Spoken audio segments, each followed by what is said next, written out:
पढ़ा था chapter first, जिसका क्या नेम था? जिसका नेम था भाषा, लिपि और व्याकरण। क्या नेम था? भाषा, लिपि और व्याकरण। भाषा, लिपि और व्याकरण। तो आज भी हम क्या पढ़ेंगे? आज भी हम चैप्टर फर्स्ट पढ़ेंगे। क्या पढ़ेंगे? चैप्टर फर्स्ट पढ़ेंगे। भाषा के बारे में हमने क्या पढ़ा था? भाषा के बारे में हमने पढ़ा था, क्या पढ़ा था? भाषा के बारे में क्या पढ़ा था हमने? भाषा के बारे में हमने पढ़ा था अपनी बात दूसरों को समझाने के लिए तथा दूसरों की बात समझने के लिए किसका यूज किया जाता है? भाषा का यूज किया जाता है। किसके द्वारा कर सकते हैं हमें? अपनी बात दूसरों को किसके द्वारा समझा सकते हैं? भाषा के द्वारा समझा सकते हैं। किसके द्वारा? भाषा के द्वारा। भाषा के द्वारा हम अपनी बात सामने वाले व्यक्ति को समझा सकते हैं तथा सामने वाले व्यक्ति की बात हम खुद स्वयं समझ सकते हैं। किसके द्वारा? भाषा के द्वारा। आज हम क्या पढ़ेंगे? आज हम पढ़ेंगे भाषा के विविध स्तर। क्या पढ़ेंगे? भाषा के विविध स्तर। तो फर्स्ट स्तर कौन सा है? कौन सा है? मातृभाषा। कौन सा है? मातृभाषा।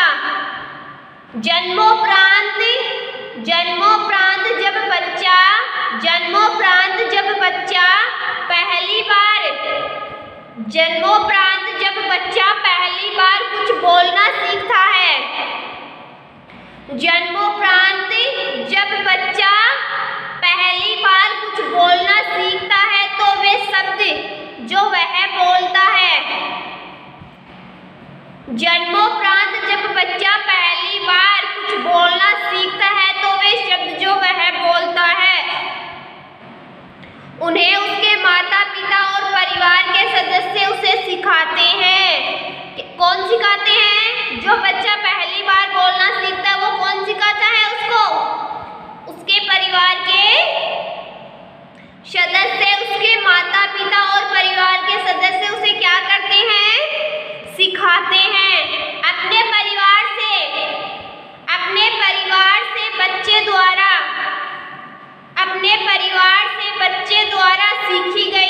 अपने परिवार से बच्चे द्वारा सीखी गई उसकी पहली भाषा ही मातृभाषा कहलाती है। अपने परिवार से बच्चे द्वारा सीखी गई उसकी पहली भाषा ही क्या कहलाती है? क्या कहलाती है? मातृभाषा कहलाती है। अपने परिवार से बच्चे द्वारा सीखी गई उसकी पहली भाषा ही क्या कहलाती है? मातृभाषा कहलाती है। क्षेत्र विशेष के आधार पर बच्चे की अलग अलग मातृभाषा होती है। क्षेत्र विशेष के आधार पर क्या होती है? बच्चे की अलग अलग मातृभाषा होती है। हर बच्चे की क्या होती है? मातृभाषा क्या होती है? अलग अलग होती है। क्या होती है? अलग अलग होती है। मातृभाषा बच्चा कहाँ से सीखता है? अपने माता पिता से सीखता है, अपने परिवार के सदस्यों से सीखता है। राजभाषा, जिस भाषा को किसी देश के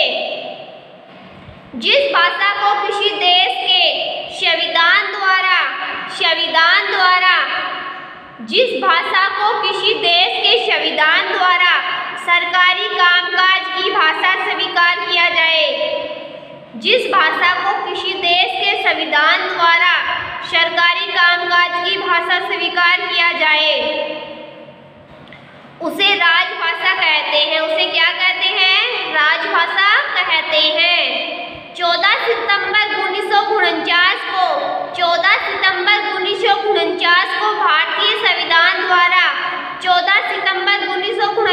को भारतीय संविधान द्वारा हिंदी को भारत की राजभाषा घोषित किया गया।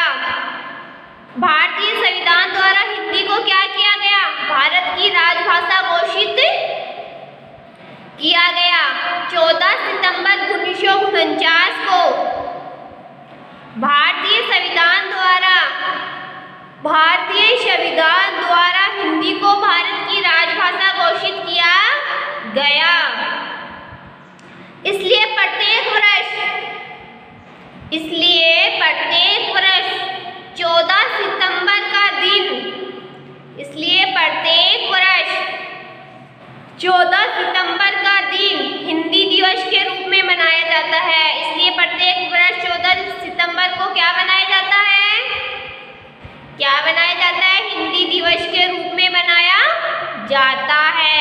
जिस भाषा को हिंदी देश के संविधान द्वारा सरकारी कामकाज की भाषा स्वीकार किया जाए उसे राजभाषा कहते हैं। 14 सितंबर 1949 को भारतीय संविधान द्वारा हिंदी को भारत की राजभाषा घोषित किया गया। इसलिए प्रत्येक वर्ष 14 सितंबर का दिन हिंदी दिवस के रूप में मनाया जाता है। राष्ट्रभाषा किसी भी देश के अधिकांश लोगों द्वारा बोलचाल की भाषा के रूप में, किसी भी देश के अधिकांश लोगों द्वारा बोलचाल की भाषा के रूप में प्रयोग की जाने वाली भाषा को राष्ट्रभाषा माना जाता है। क्या माना जाता है? राष्ट्रभाषा माना जाता है। हमारा देश भारत एक विशाल देश है। हमारा देश भारत क्या है? एक विशाल देश है। इसके विशाल भूभाग पर अनेक भाषाएं और बोलियां बोली और समझी जाती है। क्या बोली जाती है? इसके विशाल भूभाग पर अनेक भाषाएं और बोलियां बोली और समझी जाती है। परंतु इसकी अनेक भाषाओं और बोलियों के बीच लगभग 70% लोगों द्वारा हिंदी का किसी न किसी रूप में प्रयोग किया जाता है। हिंदी भारत की क्या है? राष्ट्रभाषा होने की अधिकारिणी है। विभिन्न देश और उनकी भाषाएं अब हम क्या देखते हैं? कौन से देश में कौन सी भाषा है? भारत में कौन सी है? हिंदी भाषा। कौन सी है? हिंदी। अमेरिका में अंग्रेजी, इंग्लैंड में अंग्रेजी, जर्मनी में जर्मन, फ्रांस में फ्रेंच, पाकिस्तान में उर्दू। हमारे देश के विविध राज्यों और उनकी भाषाएं। उत्तर प्रदेश हिंदी, पंजाब पंजाबी, महाराष्ट्र मराठी, गुजरात गुजराती, तमिलनाडु तमिल, आंध्र प्रदेश तेलुगु, केरल मलयालम, बिहार मैथिली, कर्नाटक कन्नड़, असम असमिया, पश्चिमी बंगाल बंगला, ओडिशा उड़िया, हिमाचल प्रदेश हिंदी, मध्य प्रदेश हिंदी, मणिपुर मणिपुरी। तो ये क्या है? देश की और राज्य की क्या है? भाषा है। क्या है? भाषा। अब हम देखते हैं लिपि। क्या देखते हैं? लिपि। मौखिक भाषा। मौखिक भाषा को स्थायी रूप देने के लिए भाषा के लिखित रूप का विकास हुआ। मौखिक भाषा को स्थायी रूप देने के लिए भाषा के लिखित रूप का विकास हुआ। प्रत्येक भाषा को लिखित रूप में प्रकट करने के लिए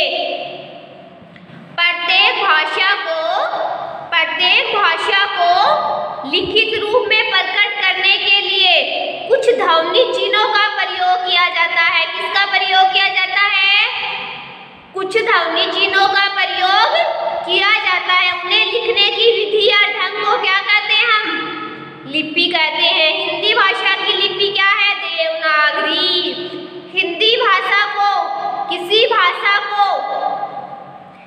भाषा को लिखने की विधि को क्या कहते हैं? किसी भाषा को लिखने की विधि को लिपि कहते हैं। क्या कहते हैं?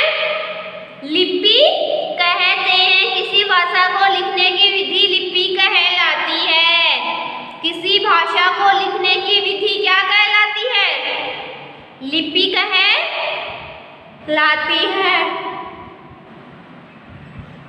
प्रमुख भाषाएं और उनकी लिपियां। भाषा संस्कृत, लिपि देवनागरी। भाषा बोडो, लिपि देवनागरी। भाषा कोंकणी, लिपि देवनागरी। भाषा नेपाली, लिपि देवनागरी। भाषा मराठी, लिपि देवनागरी। भाषा संथाली, लिपि देवनागरी।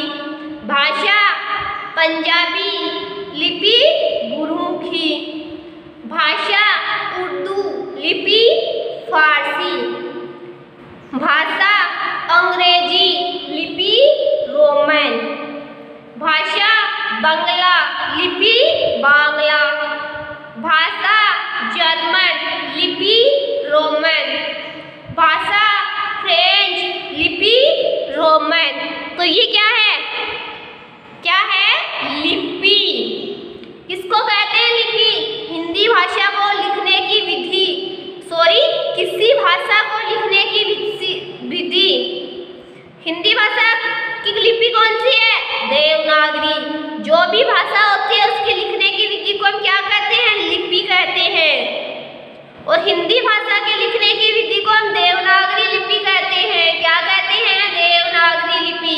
क्योंकि हिंदी भाषा की लिपि कौन सी है? देवनागरी है। किसी भाषा को लिखने की विधि को क्या कहेंगे? क्या कहेंगे? देवनागरी लिपि कहेंगे।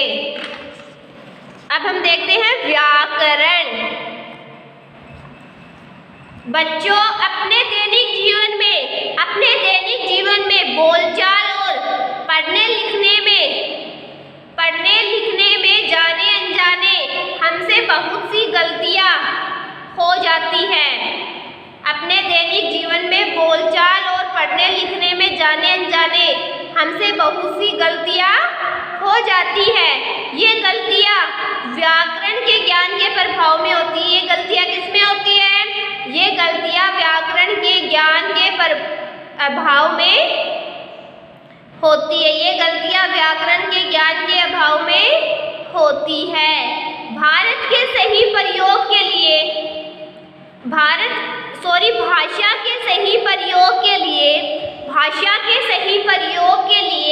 शब्दों और वाक्यों के शुद्ध रूप को जानने, समझने और सीखने के लिए व्याकरण का ज्ञान क्या होता है? व्याकरण का ज्ञान आवश्यक होता है।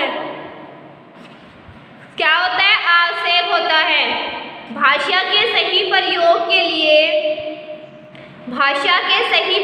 के लिए शब्दों और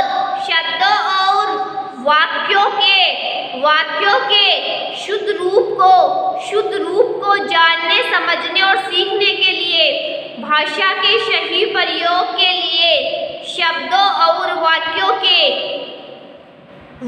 के शुद्ध रूप को जानने, समझने और सीखने के लिए व्याकरण का क्या है? ज्ञान आवश्यक है। क्या है? व्याकरण का ज्ञान आवश्यक है। क्या है? व्याकरण का ज्ञान आवश्यक है। ओके, आइए इनका शुद्ध रूप जानें। उपयुक्त चित्रों को ध्यानपूर्वक देखिए और उनके साथ दिए गए वाक्यों को पढ़िए। तीनों ही वाक्य व्याकरण की दृष्टि से अशुद्ध है। भैया यह सेब कितने का दिया? भैया सेब क्या भाव है? अरे सही टाइम पर आए हैं, खाना खाओ। अरे वाह, आप अच्छे समय पर आए, भोजन कीजिए। आज हम तुम्हारे साथ नहीं खेलेंगे, आज मैं तुम्हारे साथ नहीं खेलूंगा। भाषा के शुद्ध रूप का ज्ञान कराने वाले शास्त्र को क्या कहते हैं? व्याकरण कहते हैं। जो क्या करवाता है? व्याकरण भाषा के शुद्ध रूप का ज्ञान करवाता है। क्या करवाता है? भाषा के शुद्ध रूप का ज्ञान करवाता है, जिससे हम क्या करते हैं? शुद्ध रूप से बोलना सीखते हैं, शुद्ध रूप से पढ़ना सीखते हैं और शुद्ध रूप से लिखना सीखते हैं।